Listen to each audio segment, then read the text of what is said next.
ನಮ್ಮ ದ್ವಿತೀಯ PUC ಪರೀಕ್ಷೆಗಳು 26ನೇ ಸಾಲಿನದು ಪ್ರಾರಂಭ ಆಗ್ತಾ ಇದೆ. ದಿನಾಂಕ 28 ಫೆಬ್ರವರಿಯಿಂದ 17ನೇ ತಾರೀಕು ಮಾರ್ಚ್ವರೆಗೆ ದ್ವಿತೀಯ PUC ಪರೀಕ್ಷೆಗಳು ನಡೆಯಲಿದೆ. ಸೊ ಪರೀಕ್ಷೆಗಳು ಶಿಕ್ಷಣ ವ್ಯವಸ್ಥೆಯ ಅವಿಭಾಜ್ಯ ಅಂಗ. ಸೊ ಇವುಗಳನ್ನು ಒಂದು ಪಾವಿತ್ರ್ಯತೆಯನ್ನು ಕಾಪಾಡಿಕೊಂಡು ಒಂದು ಸಮಗ್ರತೆಯಿಂದ ಒಂದು ಪಾರದರ್ಶಕವಾಗಿ ದಕ್ಷತೆಯಿಂದ ನಡೆಸಬೇಕಾಗಿರೋದು ಎಲ್ಲರ ಕರ್ತವ್ಯ. ಸೊ ಆ ನಿಟ್ಟಿನಲ್ಲಿ ನಮ್ಮ ಹಾಸನ ಜಿಲ್ಲೆಯ ಜಿಲ್ಲಾಡಳಿತ, ಪೊಲೀಸ್ ಇಲಾಖೆ, ಜಿಲ್ಲಾ ಪಂಚಾಯತ್ ಮತ್ತು ಶಿಕ್ಷಣ ಇಲಾಖೆ ಮತ್ತು ಇತರ ಎಲ್ಲ ಇಲಾಖೆಗಳ ಅಧಿಕಾರಿಗಳ ಸಹಯೋಗದೊಂದಿಗೆ ಈ ಬಾರಿಯೂ ಸಹ ಪ್ರತಿ ಬಾರಿಯಂತೆ ಒಂದು ಉತ್ತಮ ಪರೀಕ್ಷೆಗಳನ್ನು ನಡೆಸುವ ಧ್ಯೇಯದೊಂದಿಗೆ ನಮ್ಮ ಹಾಸನ ಜಿಲ್ಲಾಡಳಿತ ತಯಾರಾಗಿದೆ. PUC ಪರೀಕ್ಷೆ ಪ್ರತಿಯೊಂದು ಮಗುವಿನ ಜೀವನದಲ್ಲಿ ಒಂದು ಮಹತ್ತರ ಘಟ್ಟ. ಸೊ ಹಾಗಾಗಿ ಈ ಪರೀಕ್ಷೆಗಳನ್ನು ಅಷ್ಟೇ ಚೆನ್ನಾಗಿ ನಡೆಸುವುದು ಮತ್ತು ಆ ಮಕ್ಕಳಲ್ಲಿ ಒಂದು ವಿಶ್ವಾಸವನ್ನು ಮತ್ತು ಜನತೆಯಲ್ಲಿ ಒಂದು ವಿಶ್ವಾಸ ಮೂಡುವುದು ಸಹ ನಮ್ಮೆಲ್ಲರ ಕರ್ತವ್ಯ. ಹಾಗೆ ನೋಡಿದ್ರೆ ಹಾಸನ ಜಿಲ್ಲೆಯ 3 ವರ್ಷದ ಒಂದು ಪರಿಶೀಲನೆಯನ್ನು ಮಾಡಿದರೆ ಫಲಿತಾಂಶವನ್ನು ಮತ್ತು ಈ ಪರೀಕ್ಷಾ ವ್ಯವಸ್ಥೆಯನ್ನು ಅಂತಹ ಯಾವುದೇ ಅಕ್ರಮಗಳಿಗೆ ಮತ್ತು ಇತರ ಗೊಂದಲಗಳಿಗೆ ಒಳಗಾಗಿಲ್ಲ. ಅಂತಹ ಯಾವುದೇ ಪ್ರಕರಣಗಳು ನಮ್ಮ ಗಮನಕ್ಕೆ ಬಂದಿಲ್ಲ. ಅದು ಒಂದು ಹೆಮ್ಮೆಯ ವಿಷಯ. ಈ ಬಾರಿಯೂ ಸಹ ಅದೇ ರೀತಿಯಾಗಿ ಪರೀಕ್ಷೆಗಳನ್ನು ನಡೆಸುವುದಕ್ಕೆ ಜಿಲ್ಲಾಡಳಿತ ಸಜ್ಜಾಗಿದೆ. ತಾವೆಲ್ಲ ಈ ಪ್ರೆಸ್ ಮೀಟಿಗೆ ಬಂದಿದ್ದೀರಿ. ತಮಗೆಲ್ಲರಿಗೂ ಧನ್ಯವಾದಗಳು. ಮೊದಲನೇದಾಗಿ ನಮ್ಮ ಹಾಸನ ಜಿಲ್ಲೆಯಲ್ಲಿ ಇದು ಪರೀಕ್ಷೆ 1 ಅಂತ ಹೇಳ್ತೇವೆ. ಈ ಪರೀಕ್ಷೆಯಲ್ಲಿ ಸುಮಾರು 15,782 ಜನ ಮಕ್ಕಳು ಅಭ್ಯರ್ಥಿಗಳು ಪರೀಕ್ಷೆಗೆ ನೋಂದಾಯಿಸಿಕೊಂಡಿದ್ದಾರೆ, ರಿಜಿಸ್ಟರ್ಡ್. ಅದರಲ್ಲಿ ಹೆಣ್ಣು ಬಾಲಕರು 6,167 ಮತ್ತು ಬಾಲಕಿಯರು 8,592 ಈ ಬಾರಿ ಪರೀಕ್ಷೆಯನ್ನು ಬರಿತಾ ಇದ್ದಾರೆ. ಅದರ ಜೊತೆಯಲ್ಲಿ ವಿಶೇಷ ಚೇತನ ಮಕ್ಕಳು ಸಹ ಇದ್ದಾರೆ, ಸುಮಾರು 48 ಮಕ್ಕಳು. ಅವರಿಗೆ ವಿಶೇಷ ವಿನಾಯಿತಿಗಳು ಸಹ ಇದೆ. ಅದರ ಬಗ್ಗೆಯೂ ಸಹ ನಾನು ತಿಳಿಸ್ತೇನೆ. ಜೊತೆಗೆ ನಮ್ಮ ಹಾಸನದಲ್ಲಿ PUC ಪರೀಕ್ಷೆಗೆ 33 ಪರೀಕ್ಷಾ ಕೇಂದ್ರಗಳನ್ನು ಗುರುತಿಸಲಾಗಿದೆ.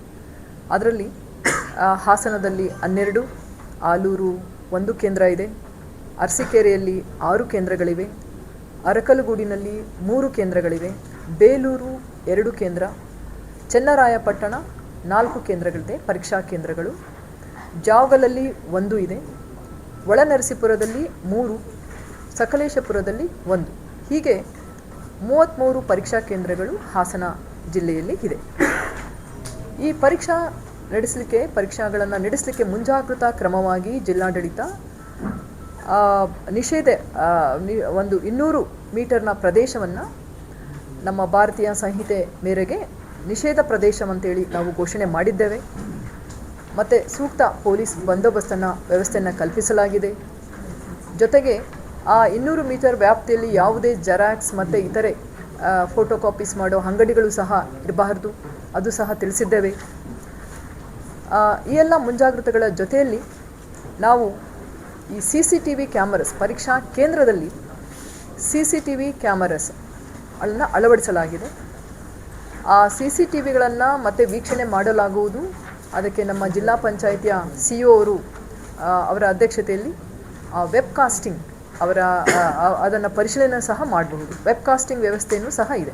ಆ ಕೊಠಡಿಗಳಲ್ಲಿ ನಡೀತಕ್ಕಂತಹ ಎಲ್ಲ ವ್ಯವಸ್ಥೆಯನ್ನು ಇವರು ಇಲ್ಲಿ ಕೂತ್ಕೊಂಡು ವೀಕ್ಷಣೆ ಮಾಡಬಹುದು. ಅದಕ್ಕೆ ತಂಡಗಳನ್ನು ರಚಿಸಲಾಗಿದೆ. ಸೊ ಹಾಗಾಗಿ ಪಾರದರ್ಶಕತೆಗೆ ಹೆಚ್ಚಿನ ಒತ್ತನ್ನು ಈ ಬಾರಿ ಕೊಡಲಾಗಿದೆ, ಪ್ರತಿ ಬಾರಿ ಹಾಗೆ. ಇನ್ನು ಕ್ವಶನ್ ಪೇಪರ್ಸನ್ನು ಲಿಫ್ಟ್ ಮಾಡಲಿಕ್ಕೆ, ಪ್ರಶ್ನೆ ಪತ್ರಿಕೆಗಳನ್ನು ಸುರಕ್ಷಿತವಾಗಿ ಕೇಂದ್ರಗಳಿಗೆ ತಲುಪಿಸಲಿಕ್ಕೆ ನಾವೊಂದು 3 ಸದಸ್ಯರ ಒಂದು ಸಮಿತಿಯನ್ನು ಮಾಡಿದ್ದೇವೆ. ಜಿಲ್ಲಾ ಮಟ್ಟದಲ್ಲಿ ಅಪರ ಜಿಲ್ಲಾಧಿಕಾರಿಗಳು ಮತ್ತು ನಮ್ಮ DDPI ಅಥವಾ DDPO ಜೊತೆಯಲ್ಲಿ ಪ್ರಾಂಶುಪಾಲರೊಂದಿಗೆ ಒಂದು ಸಮಿತಿಯನ್ನು ಮಾಡಲಾಗಿದೆ.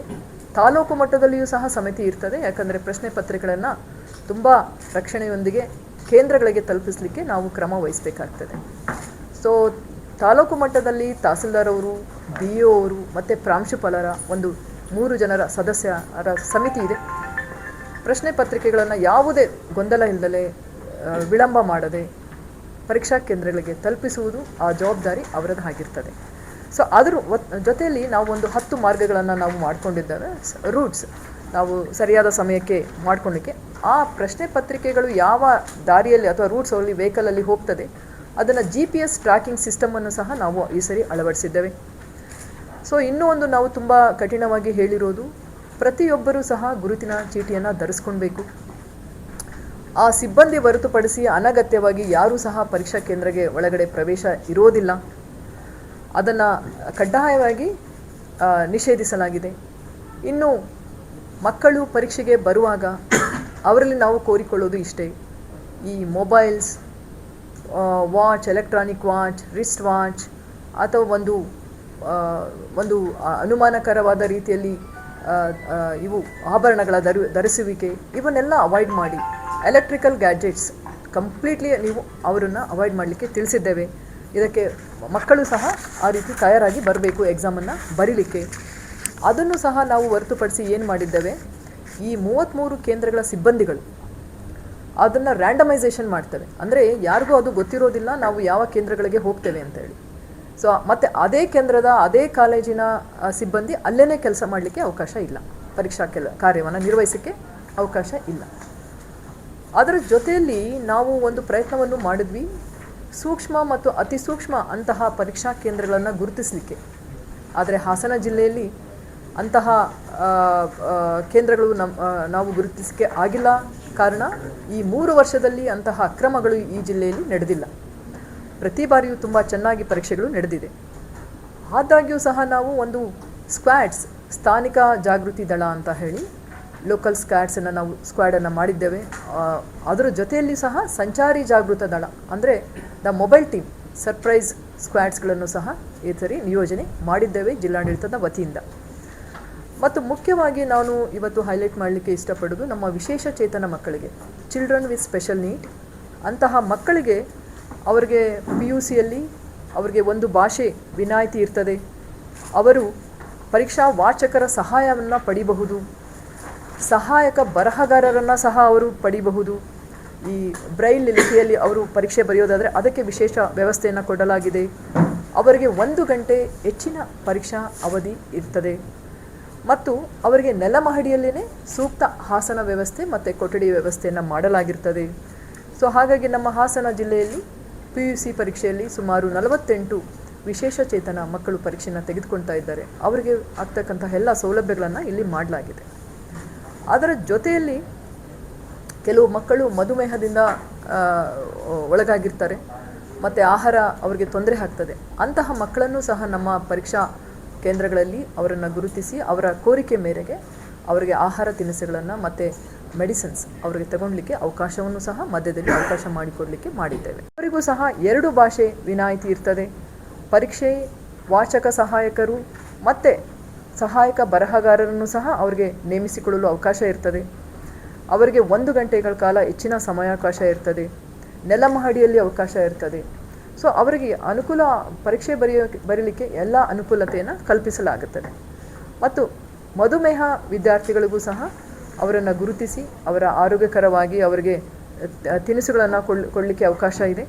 ಮತ್ತು ಅವರಿಗೆ ಮೊದಲೇ ಅಂತಹ ವಿಷಯಗಳನ್ನು ನಮ್ಮ ಪರೀಕ್ಷಾ ಮೇಲ್ವಿಚಾರಕರಿಗೆ ಅವರು ಅದನ್ನು ತಿಳಿಸಿರಬೇಕು ಅಂತಹ ವಿದ್ಯಾರ್ಥಿಗಳ ಬಗ್ಗೆ.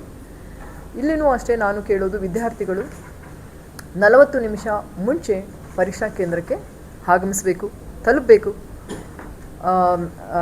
ಯಾವುದೇ ಗೊಂದಲಕ್ಕೆ ಒಳಗಾಗಬಾರ್ದು. ಪರೀಕ್ಷಾ ಆತಂಕ ಖಂಡಿತ ಬೇಡ. ನೀವೆಲ್ಲ ಚೆನ್ನಾಗಿ, ಅವರೆಲ್ಲ ಮಕ್ಕಳೆಲ್ಲ ಚೆನ್ನಾಗಿ ಅಭ್ಯಾಸ ಮಾಡಿದ್ದಾರೆ, ತಯಾರಿ ನಡೆಸಿದ್ದಾರೆ. ಆ ಒಂದು ವಿಶ್ವಾಸ ಆ ಮಕ್ಕಳಲ್ಲಿ ಇರಬೇಕು. ಮತ್ತು ಭಯವನ್ನು ತೊರೆದು ಇದು ಒಂದು ರೀತಿ ನೀವು ಯಾವ ರೀತಿ ಪ್ರತಿ ಪರೀಕ್ಷೆಗಳಲ್ಲಿ ಶಾಲೆಯಲ್ಲಿ ಬರೀತಾರೋ ಅದೇ ರೀತಿ ಇದು ಒಂದು ರೀತಿ ಪರೀಕ್ಷೆ ಇರ್ತದೆ. ಸೊ ಹಾಗಾಗಿ ಯಾವುದೇ ಗೊಂದಲಕ್ಕೆ ಒಳಗಾಗಬಾರ್ದು ಅಂತ ನಾನು ಈ ಮೂಲಕ ಕೋರ್ಕೊಳ್ತಾನೆ. ಜೊತೆಗೆ ನಿರಂತರ ವಿದ್ಯುತ್ ಸಪ್ಲೈ ಜೊತೆಯಲ್ಲಿ ನಮ್ಮ ಆರೋಗ್ಯ ತಪಾಸಣಾ ಕೇಂದ್ರಗಳು ಸಹ ನಮ್ಮ ಈ ಪರೀಕ್ಷಾ ಕೇಂದ್ರಗಳಲ್ಲಿ ನಾವೊಂದು ಟೀಮನ್ನು ಹಾಕಿರ್ತೇವೆ.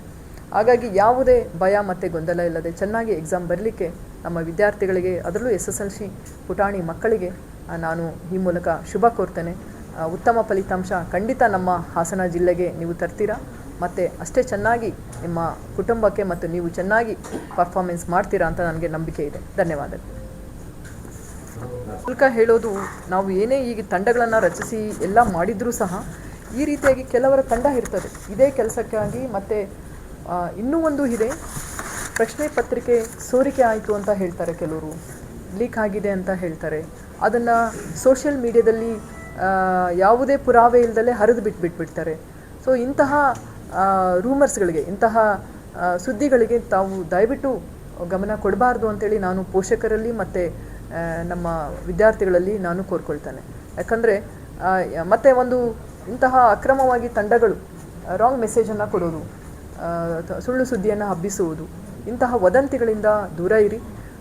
ತುಂಬ ಚೆನ್ನಾಗಿ ಯಾವುದೇ ಇಂತಹ ಅಕ್ರಮಗಳಿಗೆ ಅವಕಾಶ ಕೊಡದಲೇ ಪರೀಕ್ಷೆಯನ್ನು ನಡೆಸಲಾಗ್ತಾ ಇದೆ. ಇಂತಹ ಸುದ್ದಿಗಳಿಗೆ ಗಮನ ಕೊಡಬೇಡಿ ಅಂತ ಹೇಳ್ತೇನೆ.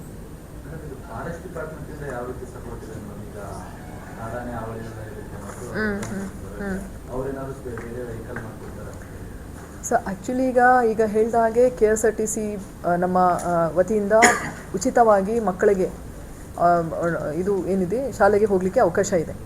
ಸೊ ಅವರ ಕೋರಿಕೆ ಏನಾದರೂ, ನಾವು ಈಗ ಏನು ಶಿಕ್ಷಣ ಇಲಾಖೆಗೆ ನೀವು ಆಲ್ರೆಡಿ 2-3 ಸಭೆಗಳಲ್ಲಿ ಹೇಳಿದ್ದೇವೆ, ಮಕ್ಕಳಿಗೆ ಏನಾದರೂ ಅಲ್ಲಿ ಟ್ರಾನ್ಸ್ಪೋರ್ಟ್ಗೆ ಸಮಸ್ಯೆ ಇದೆ ಅಂತಂದರೆ ಇದೂ ಚರ್ಚೆ ಆಯಿತು ನಮ್ಮಲ್ಲಿ. ಮೊದಲನೇದಾಗಿ ಅವರಿಗೆ ವೆಹಿಕಲ್ ಬೇಕಿದೆನಾ, ಅವಶ್ಯಕತೆ ಇದೆನಾ ಅನ್ನೋದನ್ನು ಸಹ ನಮಗೆ ಕೊಟ್ಟರೆ ನಾವು ವ್ಯವಸ್ಥೆಯನ್ನು ಮಾಡ್ತೇವೆ. ಫಾರೆಸ್ಟ್ ಇಲಾಖೆಯಲ್ಲ, ಜಿಲ್ಲಾಡಳಿತನೇ ಆ ವ್ಯವಸ್ಥೆಯನ್ನು ಮಾಡುತ್ತೆ. ಇನ್ನೊಂದಾಗಿ ಕೆಲವು ನಮಗೆ ರಿಕ್ವೆಸ್ಟ್ ಏನು ಬಂದಿತ್ತು ಅಂದರೆ, ಮಕ್ಕಳಿಗೆ ತುಂಬ ದೂರ ಇದ್ದ ಮಕ್ಕಳಿಗೆ ಕೇಂದ್ರಗಳಿಗೆ ಬರಲಿಕ್ಕೆ ಕಷ್ಟ ಆದರೆ ಇವನು ಉಳಿಕೊಳ್ಳೋ ವ್ಯವಸ್ಥೆಯೂ ಸಹ ಕೆಲವು ಶಿಕ್ಷಕರು ಆ ಶಾಲಾ ವತಿಯಿಂದನೂ ಸಹ ಮಾಡ್ತಾ ಇದ್ದಾರೆ. ಆ ವ್ಯವಸ್ಥೆ, ಸಪೋಸ್ ಅವರಿಗೆ ಟ್ರಾವೆಲ್ ಮಾಡಲಿಕ್ಕೆ ಕಷ್ಟ ಆಗ್ತದೆ, ಒಂದು ಕಡೆ ಅವರು ಉಳಿದು ಅದೇ ಕೇಂದ್ರದಲ್ಲಿ ಉಳಿದು ಬರಲಿಕ್ಕೆ ಅವರು ಏನಾದರೂ ಕೋರಿಕೆ ಮಾಡಿದರೆ ಅದಕ್ಕೂ ಸಹ ವ್ಯವಸ್ಥೆ ಕಲ್ಪಿಸಲಿಕ್ಕೆ ನಿರ್ದೇಶನ ಕೊಟ್ಟಿದ್ದೇವೆ. Elephant prone areas remote villages ಈ ಬಾರಿಯೂ ಸಹ ಆ ವ್ಯವಸ್ಥೆಯನ್ನು ಕಲ್ಪಿಸಲಾಗುವುದು. ಆ ಥರ ಕೋರಿಕೆಗಳು ನಮಗೆ ಬಂದಿದೆ. ನಿಮಗೆ SSLCಗೆ ಬಂದಿದೆ ಅಲ್ಲ, ನಿಮಗೆ ಕೋರಿಕೆ ಬಂದಿದೆ? ಓಕೆ, ಖಂಡಿತ ಇದನ್ನು ಇನ್ನೊಮ್ಮೆ ನಾವು ಪರಿಶೀಲನೆ ಮಾಡಿ ಆ ಥರ ಕೋರಿಕೆಗಳು ಶಾಲಾವಾರು ಪಡೆದು ಎಲ್ಲೆಲ್ಲಿ ಅವಶ್ಯಕತೆ ಇದೆ, ಒಂದು ಉಳಿಕೆ, ಒಂದು ಸ್ಟೇ ಮಾಡಿ ಅವರು ಪರೀಕ್ಷೆಯನ್ನು ಬರೀಲಿಕ್ಕೆ ಒಂದು ಸ್ಥಾನದಲ್ಲಿ ಬೇಕಾದರೆ ಅದಕ್ಕೂ ಸಹ ಅಕಾಮಿಡೇಷನ್ ಕೊಡಲಿಕ್ಕೆ, ಮತ್ತು ಟ್ರಾನ್ಸ್ಪೋರ್ಟ್, ಈಗ ಆನೆ ಹಾವಳಿ ಪ್ರದೇಶಗಳಲ್ಲಿ ಸುರಕ್ಷಿತವಾಗಿ ಮಕ್ಕಳನ್ನು ತಲುಪಿಸಲಿಕ್ಕೂ ಸಹ ಕ್ರಮ ವಹಿಸಲಾಗುವುದು.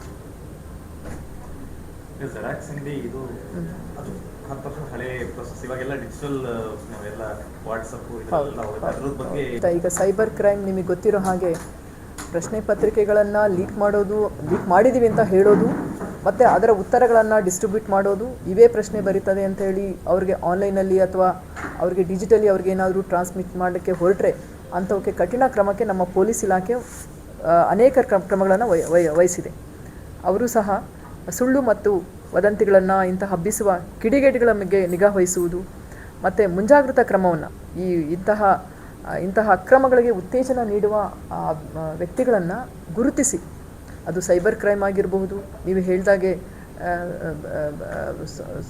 ಡಿಜಿಟಲಿ ಟ್ರಾನ್ಸ್ಮಿಟ್ ಆಗೋ ವಿಷಯಗಳಾಗಿರಬಹುದು, ಅದರ ಬಗ್ಗೆ ಕ್ರಮ ವಹಿಸಲು ಪೊಲೀಸ್ ಇಲಾಖೆ ತಯಾರಾಗಿದೆ.